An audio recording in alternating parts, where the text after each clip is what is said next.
The Last Word with Lawrence O'Donnell starts right now. Hey, Lawrence. Hey, Jen, we are going to see campaigns this year like we've never seen before. In Maine, it looks like Republican Senator Susan Collins will be running as the person who can protect Maine from Donald Trump, which is, of course, exactly what the Democratic candidate will be saying. And in Minnesota, Senator Amy Klobuchar has now decided to go home and run for governor. And you know that campaign is going to be about defending the state of Minnesota against the president of the United States. The kind of campaigns we've never seen before. Senator Klobuchar is going to join us tonight on her first day as a candidate for governor of Minnesota. Yeah, I'm really excited to hear what she has to say. And she is a fiery, holds no bar speaker and leader. So looking forward to watching that interview. And you know what, Jen? That reminds me, I should really turn off the ringer on my phone now that we're on live TV. Always a good. I try to do the same. Otherwise, I'm going to throw it across the room. Thanks for giving me that second to do that. Okay, no problem. Thanks, Jen. Thanks, Lawrence. Thank you. With 278 days until the next election, protesters are winning tonight, and Donald Trump continued his retreat today with new polls, including a Fox poll, showing the country has completely turned against Donald Trump's invasion of Minneapolis. The biggest change in the polls is the number of Republicans who have dramatically increased in opposing Donald Trump's invasion of Minneapolis. The polls show Donald Trump has gone too far in his cruelty all over the country, including in Maine, where the state's Republican senator publicly announced Donald Trump's retreat today because she needs Donald Trump to retreat for her to have any hope of winning re-election in the state of Maine this year. Here is the sound of Donald Trump himself in retreat today. Hopefully we won't have a shutdown. We're working on that right now. I think we're getting close. The Democrats, I don't believe, want to see it either. So we'll work in a very bipartisan way, I believe, not to have a shutdown. When has Donald Trump ever sounded like that at the threat of a shutdown? Senate Democrats were ready to shut down the government over the funding of Donald Trump's invasion forces. And Donald Trump caved. Donald Trump caved to Chuck Schumer. Chuck Schumer announced that the Senate Democrats would shut down the government over this. And Donald Trump said, "Oh, let's talk. How can we avoid this?" The Republican Senate leader caved right along with Donald Trump. They are in retreat. And so Democrats in the Senate will allow other funding bills to go forward, but not the funding for Donald Trump's invasion forces in Minneapolis who murdered Renee Good and Alex Preddy. And we are all witnesses now. We have all seen the video. We're all witnesses to that video that showed what happened to those people at the hands of those federal agents. And we can all see as witnesses that it was murder. When the United States government retreats, it never uses the word retreat. In Vietnam, the generals and the Republican president called it de-escalation. That's the word that Donald Trump used this week about Minneapolis, de-escalate. Donald Trump learned that word during the end of the Vietnam War. Donald Trump's so-called border czar used the language of the American Vietnam retreat today when he talked about what the generals in Vietnam used to call the drawdown. We are not surrendering our mission at all. We're just doing it smarter. We can draw down those resources. But based on the discussions I've had with the governor and the AG, we can start drawing down those resources. So the drawdown is going to happen based on these agreements. The agreements to have a loan is going to cause a significant drawdown. So you're going to see a drawdown. My main focus now is drawdown. Sounds like an American general in Vietnam.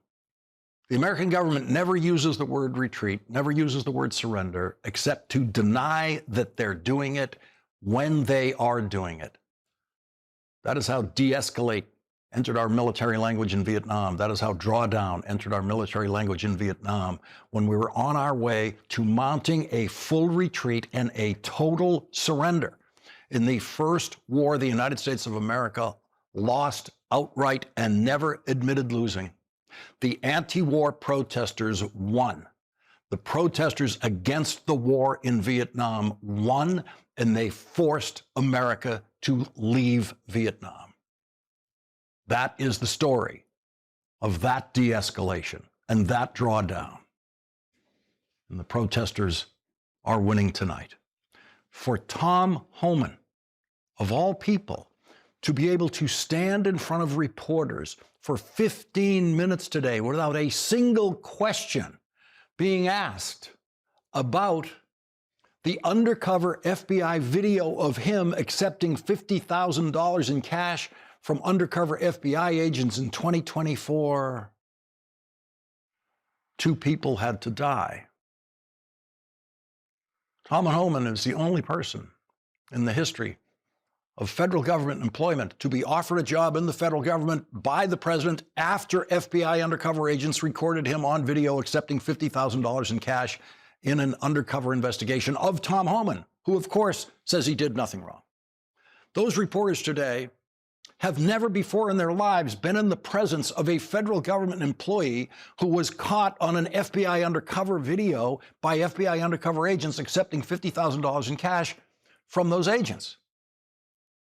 And those reporters, understandably, within the time they had, did not ask him a single question about the $50,000, because the more important issue of murder of American citizens by the American government on the streets of Minneapolis was what brought Tom Homan to Minneapolis, where he was welcomed by the governor and the mayor as a relief from the deadly, dangerous, and incompetent people who have been in charge of Donald Trump's invasion forces in Minneapolis. Yes, Tom Homan is a more reasonable person to deal with than the unalterably evil, lying Stephen Miller, because anyone is better than Stephen Miller. Yes, Tom Homan is a better person to deal with than the incompetent, clownish, and lying Kristi Noem, who was silenced by Donald Trump in his phony TV cabinet meeting today. She was not allowed to speak. She was humiliated and silenced in that room. Attorney General Pamela Bondi was also not allowed to speak in that room today after she had just returned from Minneapolis, where she was also not allowed to speak publicly when she was in Minneapolis. All of this is happening because Donald Trump knows he has to retreat. It's happening because the protesters are winning. Donald Trump knows every day he keeps his invasion forces in the state of Maine makes it impossible for Republican Senator Susan Collins to get reelected there. And so Donald Trump is retreating from Maine. He's getting the troops out of there. Donald Trump knows that he is losing Republican voter support now on an issue where he always had their support, because he has turned his invasion forces into masked, cowardly agents of death. And so Donald Trump is doing, and Tom Homan is doing, what the protesters in Minneapolis have been telling them to do: de-escalate, draw down, retreat, get out of Minneapolis. The protesters are winning. Donald Trump is losing, and Tom Homan has been sent to Minneapolis to manage the retreat while never calling it a retreat. And Donald Trump is very easily and quickly reaching bipartisan agreements with Senate Democrats to avoid a government shutdown over the funding of Donald Trump's murderous invasion forces. The protesters did all of that. The protesters have already achieved more than it seemed possible they could achieve just last week, and they have achieved it faster than it seemed possible. And the protesters have even won the hearts and minds of some Republicans who are turning against Donald Trump in the polls on this issue. Donald Trump is losing, and the protesters are winning. The protesters have silenced Stephen Miller's poison and hatred. That's not Stephen Miller's choice. You know he wants to be on social media calling the protesters terrorists. You know he wants to be on TV screaming and continuing to call all of the protesters domestic terrorists. He wants to call the people who were murdered domestic terrorists, but Donald Trump will not let him do that. Donald Trump allowed none of his pretend tough talkers to go on social media or go on TV to continue to lie about the two people Donald Trump's invasion forces murdered in Minneapolis, Renee Good and Alex Preddy. Donald Trump took away the social media privileges of the now disgraced commander of his invasion forces in Minneapolis, Gregory Bovino, who is now lost in America somewhere. He used to be on television every day, making sure he wasn't wearing his mask in Minneapolis as he was throwing gas at protesters, peaceful protesters, so his face would be recognizable, so he could cash in on a nice right-wing media contract after he left federal employment. But now Donald Trump doesn't want the invasion force commander who said to Alex Preddy, quote, wanted to massacre law enforcement to be seen by anyone, anywhere. When Donald Trump decided to pull Agent Bovino out of Minneapolis, he called him, quote, kind of out there guy, a kind of out there guy. And that's the last thing Donald Trump said about Bovino.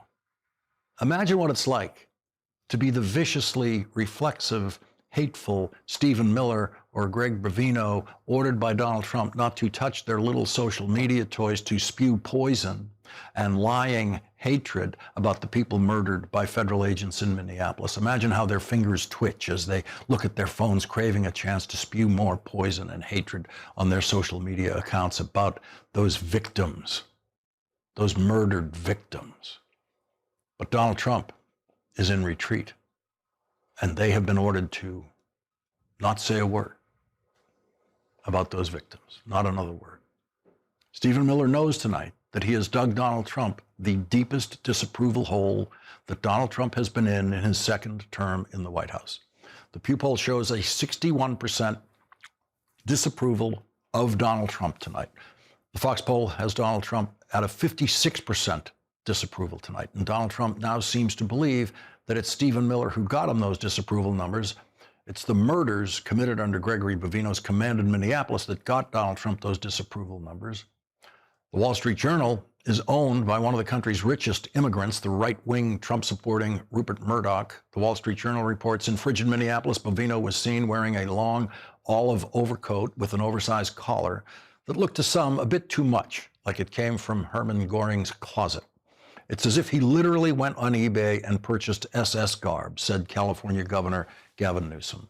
Bovino's approach, however, rankled many career officials at DHS and especially inside ICE. According to people familiar with the matter, they complained Bovino's tactics were unnecessarily aggressive. Some also pointed out Bovino's agents were doing sloppy work, arresting numerous people in street sweeps who would later be released because they had some sort of legal status or were even U.S. citizens. Chief among those critics was White House border czar Tom Homan. Trump decided to change course by Monday. Homan was on his way to Minneapolis. Commander Bovino was out. And so the Trump team can now play the blame Bovino game. But it was Donald Trump who did this. People are dead on the streets of Minneapolis because of Donald Trump. And no one is going to be killed by Donald Trump's agents in Maine because there's a Republican senator running for re-election there. And so Donald Trump's agents are going to leave. That Senator Susan Collins announced today, while the Department of Homeland Security does not confirm law enforcement operations, I can report that Secretary Noem has informed me that ICE has ended its enhanced activities in the state of Maine. There are currently no ongoing or planned large-scale ICE operations here. That is a political party in retreat. The party that championed ICE enforcement now wants it out of their states. In the cabinet room today, the president whose policies and decisions led to the murder in the streets of Minneapolis hallucinated about phone conversations that never happened with leaders of foreign countries in which he told them that they will have to increase the price of prescription drugs in their countries so that the price of prescription drugs in the United States can come down. That formulation is obviously insane on its face. The price of prescription drugs in foreign countries is lower than in the United States because the governments of those countries set the price of prescription drugs. They have price controls.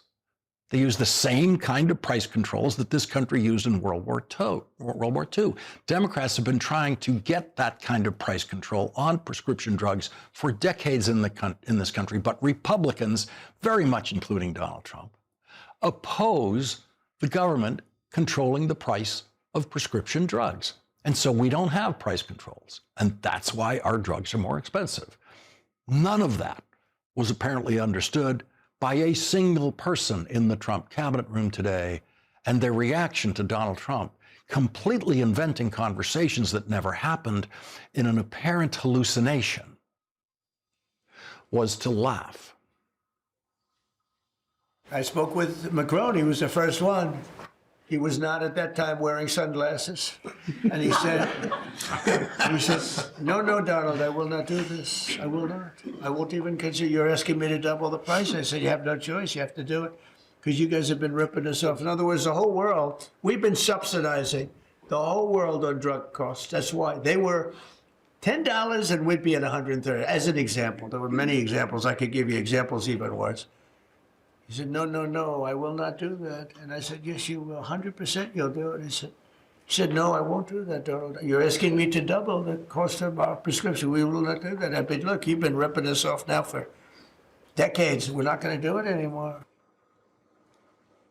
The French president doesn't control the price of drugs in France. Pure hallucination from start to finish. He went on and on about this hallucination, pretending that he had this conversation with several other unnamed heads of state. He didn't have this conversation with anyone. And every one of those laughing people in that room know that he did not have that conversation with anyone. And he doesn't understand that France does not set the price of prescription drugs in the United States. Donald Trump actually said in his hallucination to the president of France, you've been ripping us off now for decades. He's blaming France for the price of a product made in the United States and sold in the United States of America. For a president of the United States, that alone is as close as you could ask for publicly for proof of dementia. A president is supposed to understand just how demented that insane formulation is that he just offered. It is absolute proof that the person has no idea what he's talking about in any way. And the long, detailed nuttiness of this hallucination that went on and on and on got more and more laughs. And it was happening right in front of the group that has the power, as they sit there even, to invoke the 25th Amendment and remove the president from his office because of mental incompetence, which is what they were watching. But worse than the mental incompetence of not just Donald Trump in that room is the moral vacancy of everyone in that room. That's the required ticket to enter that room. Utter moral vacancy. Washington used to have something known as the principled resignation. People resigned their positions in the government because of something the administration did that they considered morally beyond the pale. 3 officials actually resigned in the Clinton administration when Bill Clinton agreed to support Newt Gingrich's Republican welfare repeal bill.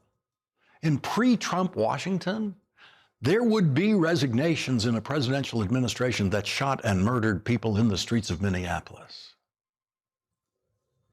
Not one. Not one of the Trump faithful servants in the Trump cabinet room today would ever consider resigning over murder. And so they sit and they laugh at the hallucinations of a madman and speak only when Donald Trump allows them to.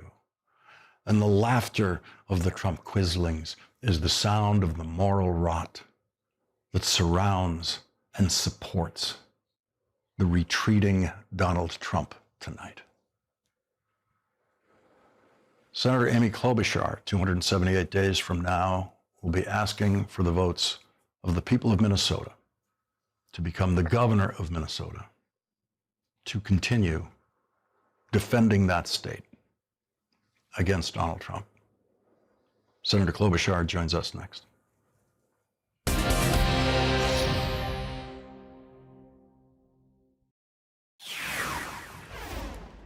Today, Minnesota's senior senator, Amy Klobuchar, announced that she has decided it's time for her to go home. Minnesota, we've been through a lot. A beloved leader and her husband murdered in their home, little kids gunned down in a church, the killings of Renee Good, a mom of 3, and Alex Preddy, a nurse who took care of our veterans. 3,000 ICE agents on our streets and in our towns, sent by an administration that relishes division. We cannot sugarcoat how hard this is. But in these moments of enormous difficulty, we find strength in our Minnesota values of hard work, freedom, and simple decency and goodwill. Minnesota built this nation. We are bold about doing big things. We mined the ore that won World War II. We invented everything from the pacemaker to the Post-it note. We feed the world. I believe we must stand up for what's right and fix what's wrong. That's why today, I'm announcing my candidacy for governor of the state of Minnesota. I am running for this job for every person who wants their work recognized and rewarded, for every Minnesotan who wants to buy their first home, for every parent who wants a better world for their kids. I'm running for everyone who wants more affordable health care, for every student, farmer, dreamer, and builder. And I'm running for every Minnesotan who wants ICE and its abusive tactics out of the state we love. Joining us now is Democratic Senator Amy Klobuchar of Minnesota, the now candidate for governor of Minnesota. Senator, thank you very much for joining us tonight. And Thanks, I know a decision like this couldn't be easy, especially for someone with your seniority in the Senate. The Senate power is a game of patience, to put it mildly. It takes years and years and years to build it. You have built it. You have all those years. And so this is not, I'm sure, an easy decision. Tell us how you came to this decision. It wasn't, Lawrence. I love my job. And I actually think we're going to take back the Senate with these incredible candidates that we have running right now. So I love my job, but I love my state more. And our state has been the center of America's heartbreak, but we've also been the center of America's hope and courage. So inspired by those 50,000 people marching in freezing weather, or the people delivering food to their neighbors and looking out for strangers that they've never even met, the decision came to me as something I had to do. And I think one of the things that I've asked is for Democrats, Republicans, and independents to join me, because I have 8 Republican opponents, but we do not need a rubber stamp of Donald Trump right now in any state. And I think this is such an important piece of this. But the other piece of it is that, I think you know this, I brought people together. I need to do that in our state right now. I'm someone that goes to all 87 counties in Minnesota every single year. I believe in getting stuff done, and that's going to mean more housing. That's going to mean more affordable child care and health care, and then really standing up for what's right and fixing what's wrong. And so I'm excited about this. It is born out of a most difficult time that I can remember for a year for our state. But that doesn't mean that we just look away and look down and say, I've had it. I think it means the opposite. That's what the people of Minnesota are telling the nation right now, is that you stand your ground, you get involved, and you never give up on this democracy or each other. Yeah, I have to say, I've never seen a senator with your level of seniority decide that this is the time to go back to a governorship in a state that is under siege. This seems like it's going to be a campaign and a situation like we've never seen before. A campaign for governor of a state that is under siege, in which the issue will be who can best protect this state from the president of the United States. That piece of it couldn't be more important right now, but I really feel like I've got the people with me, and I'm going to need their help. I'm going to need their volunteer help. We only have 9 months, so I ask people to go to amyklobuchar.com. We're going to need people there for us. But we also, like all states across the country, are struggling with affordability because of Donald Trump's tariffs, something you've talked a lot about, and just this standing up to make sure that the people say in this coming election that we don't like what's going on, This is a guy that promised that he was going to bring costs down. It's been the opposite. He's given us costs, chaos, and corruption. So that's a big part of it. But I also think the other part is to get us to a higher ground in our state. And I think one of the things that I love about our state is we have, as you know, highest voter turnout almost every election, highest rate of volunteerism. We are people that look at each other and says, we're going to get this. We're going to win this. We're going to move forward. And that's what I love. And that's what I want to do with our state. I want to make sure that we expand business, that we look at what's in place that's working in state government and eliminate what's not working. So that's what I'm into. I want to be a transformative governor. You know, I just heard you use the word affordability, and that's interesting because today Donald Trump said you don't talk about that anymore. Let's listen to what he said about that word today. You don't hear the word affordability issued by the Democrats anymore. Now they're going into other things because they're getting beaten badly on affordability. What's your response to that? Maybe he wants to meet Abigail Spanberger and Mikey Sherrill and all of these state candidates across the country, whether it's legislative races, whether it's mayor's races, who have stood up and said, this matters to people, and Donald Trump is taking us in the wrong direction. Manufacturing jobs down every month since he got sworn in. And I want to increase those manufacturing jobs. And the only way that we're going to do this is, yes, by taking this on in the elections in the fall, but it's also getting strong governors in place that can stand up for the people of their state. In your announcement video, you said you're running for every Minnesotan who wants to buy their first home. Let's listen to what Donald Trump said today to Minnesotans who want to buy their first home, or anyone who wants to buy their first home, about what he wants to do to the price of homes. Let's watch this. There's so much talk about, oh, we're going to drive housing prices down. I don't want to drive housing prices down. I want to drive housing prices up for people that own their homes. Senator, you let me know if this debate with Donald Trump is getting too easy. He wants to drive the prices of homes up. It's unbelievable to me because it's getting more and more out of reach for people to afford their homes, to get their health care. And what does he do? He won't even listen to the House of Representatives, where 17 Republicans crossed over on saying, hey, we don't want to double, triple premiums for people on Affordable Care Act plans or do anything to help them. He doesn't listen when it comes to housing, that what we need is some innovative things in place to get more housing built, or to look at public-private partnerships when it comes to childcare. That's what matters to people. And the other thing we know coming out of Minnesota right now and really all over the country is that they want places that are safe. And he is making them less safe. The 3 first fatalities in the city of Minneapolis, 3 so far this year, 2 have been committed by federal agents. So if you ask people around our state, whether it's city, whether it's suburbs, whether it's rural areas, because ICE is out there as well. And tonight he, bizarrely, despite what his borders are, said this morning in Minneapolis, Trump claimed again that he wasn't going to withdraw agents at a movie screening. And whether he meant it or not, I don't know. But people want to have safe communities. And instead of putting this funding into local law enforcement this summer with that big, beautiful bill, the Republicans put $75 billion into ICE. That funding could have gone to local law enforcement to help keep people safe. And that's one of the things that I think you see the Minneapolis police chief and a lot of our other police chiefs actually throughout our state have said.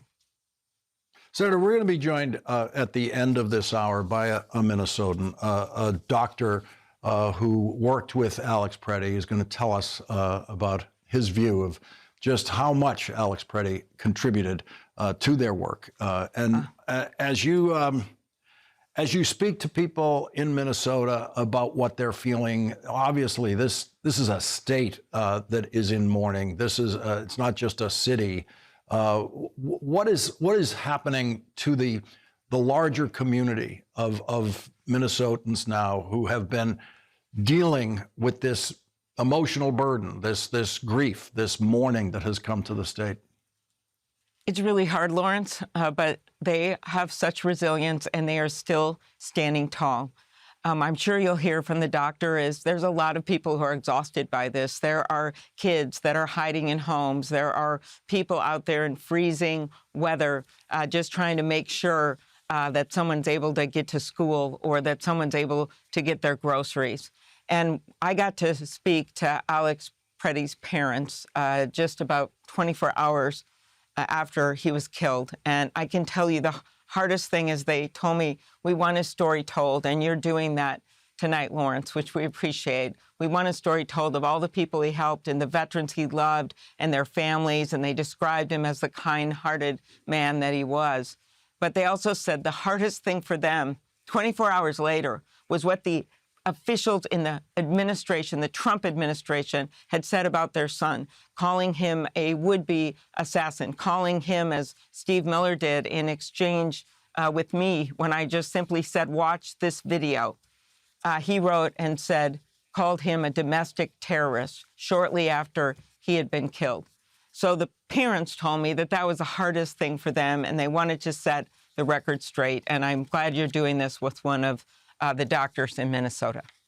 Yeah, I saw that in the parents' statement that they wanted their son's story told. And this physician was a friend of Alex Preddy's. They used to hike together, bike together, and work together.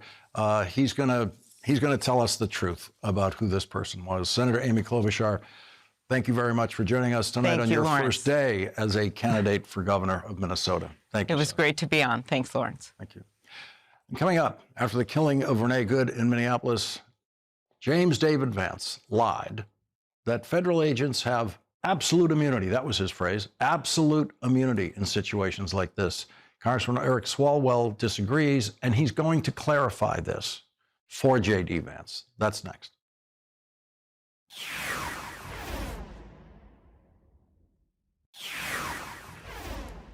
After the killing of George Floyd in Minneapolis, the Democratic-led United States House of Representatives at the time passed the George Floyd in Policing Act, which would have ended what's called qualified immunity for police officers and federal law enforcement agents, including ICE. The Republican-led Senate at the time blocked that legislation from becoming law twice. And 6 years later, after the death of Renee Good in Minneapolis, the Vice President, James David Vance, told this lie. The precedent here is very simple. You have a federal law enforcement official engaging in federal law enforcement action. That's a federal issue. That guy is protected by absolute immunity. And I told you that was a lie when he said it. Federal agents do not have absolute immunity from prosecution, but they may claim what's called qualified immunity, which is a limited legal protection for officers only if they did not violate clearly established constitutional rights. Federal agents are not above the law. A full 2 weeks after Yale Law School graduate J.D. Vance was corrected about that lie on this program, he lied about lying. I didn't say, and I don't think any other official within the Trump administration said, that officers who engaged in wrongdoing would enjoy immunity. That's absurd. What I did say is that when federal law enforcement officers violate the law, that is typically something that federal officials would look into. We don't want these guys to have kangaroo courts. We want them to actually have real due process, real investigation, because again, sometimes they're accused of wrongdoing, and it turns out when you learn the context, they didn't actually do anything wrong. But of course, we're going to investigate these things. Of course, we're investigating the Renee Good shooting, but we're investigating them in a way that respects people's rights and that ensures that if somebody did something wrong, yes, they're going to face disciplinary action, but we're not going to judge them in the court of public opinion. There is no evidence that they are investigating any of their murders in Minneapolis. As of tonight, there are no federal investigations of those murders. Our next guest wants to clarify the immunity issue in a new law so that even J.D. Vance can understand it. Joining us now is Democratic Congressman Eric Swalwell of California. He's a member of the House Judiciary Committee and the Homeland Security Committee. Congressman Swalwell, what should we be clarifying on immunity issues involving law enforcement? These guys are not invincible. They think they're invincible. They drag women by their hair through the streets. They deported a 6-year-old child battling stage 4 cancer, and they chase our neighbors through their fields and factories where they work, but they're not invincible. And they have a president and a vice president who makes them think they are. So Dan Goldman and I, he's also on the Judiciary Committee from New York, we wrote this legislation that says that ICE agents lose their qualified immunity when they commit acts of excessive force, of course, up to murder. And so it's to, again, take away what they think is a liability protection, get their attention that we don't even consider what you're doing as law enforcement actions. No one asked you to go out and terrorize the community and people exercising their Constitution rights. And the best thing we can do, Lawrence, is to be on offense, because the American people are certainly with us on this.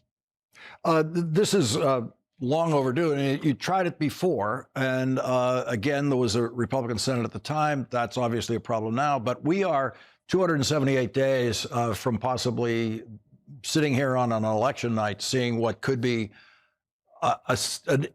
a solid win for Democrats. I'm not even sure what adjective to apply to it when I look at these polls today. The Fox poll says that the Democrats have an advantage in the congressional elections. That is the single biggest party advantage the Fox poll has ever recorded for either party in a congressional election.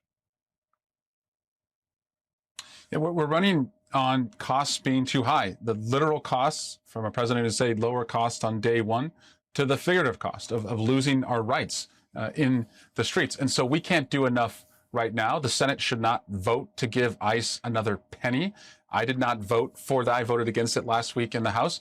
I also believe in the majority, you should make sure that the masks come off and the identifications come out. And governors can do so much. That's why I'm running for governor in California, Lawrence. And I have said to protect the people, and you can't focus on anything else if people don't feel protected, that if you operate in our state unmasked, that you will lose your driver's license. I'll use the power of the office of governor to do that. If you have worked for ICE in the past, you're unhireable for the 250,000 jobs in the state. Governors can do that. You have to send a signal to these guys that we're going to protect the most vulnerable. And Lawrence, the way the Trump administration works is either they make you react and the most vulnerable are on their heels, or we make them react and we protect the most vulnerable. Congressman Eric Swalwell, thank you very much for joining us tonight. My pleasure. Thank you. And up next, Alex Preddy's parents made one request, just one request of the news media. They said, quote, in their statement, please get the truth out about our son. He was a good man. We are going to do exactly that with a friend and colleague of Alex Preddy's, Dr. Dimitri Draconia. That's next.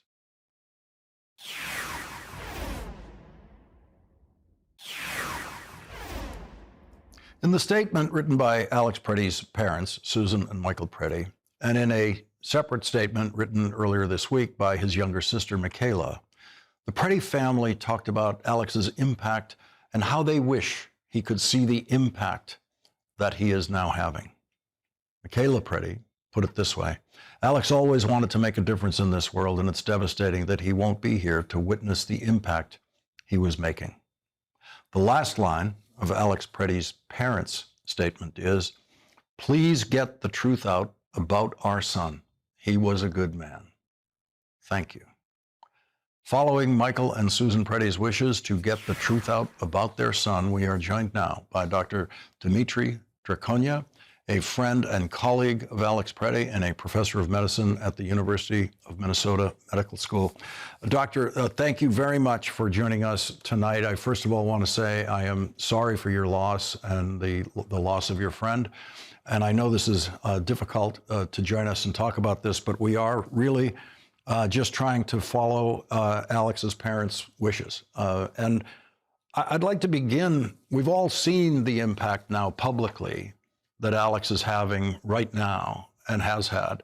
But I want to go to his sister's statement about Alex always wanting to make a difference in this world. Tell us about the difference in this world that he already made, that he was making in his work. Yeah, thanks for letting me have the chance to speak about my friend. There's a lot of people who are really sad and really miss him. And I think the difference he did make is that he was an incredibly caring man.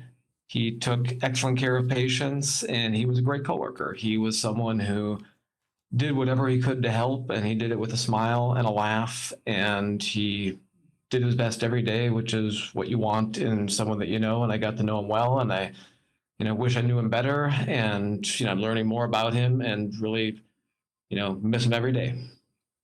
There is, in my observation as a patient a couple of times, such a heroism in nurses. Patients are so fully dependent on nurses at certain stages of our care.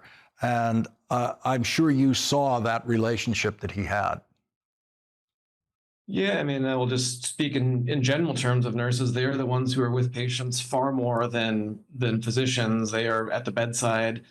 I think this became abundantly clear through the COVID pandemic, when, especially in the pre-vaccination time, when it was a horrible illness. And yes, I saw patients with COVID. Other people did as well, but nurses were in the rooms day in and day out before we knew a lot about how the virus was transmitted. And that was the most stark example, but it's the same thing before and afterwards. Nurses are at the bedside every day. They're the eyes and ears.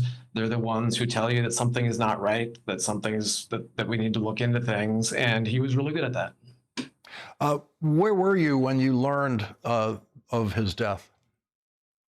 Actually at a kid's ski race. Heard first of that someone had been shot, and then that we heard it was a fatality, and that was a sort of a pall that fell over the crowd that was there. Some friends, a lot of them from Minneapolis, and then got back to the hotel, and a friend texted a group of us that it was Alex, that he was executed. Do you remember the last text you got from Alex? I didn't until a few days ago, and then I was reminded when someone resurfaced it. It was a string of three of us. We were planning a mountain bike ride, and a couple of us have kids, and Alex did not, and he was basically saying like, "Hey, we'll work around your guys' schedule. I know you guys are have more constraints, but it would be great to go out for a ride with you guys." Wish that ride could have happened. Dr. Dmitry Draconia, thank you very, very much for joining us tonight. And again, I am sorry for your loss. Yeah, appreciate it. Thank you for telling a story. Thank you. We'll be right back. Alex Preddy's friend, Dr. Dmitry Draconia, gets tonight's last word.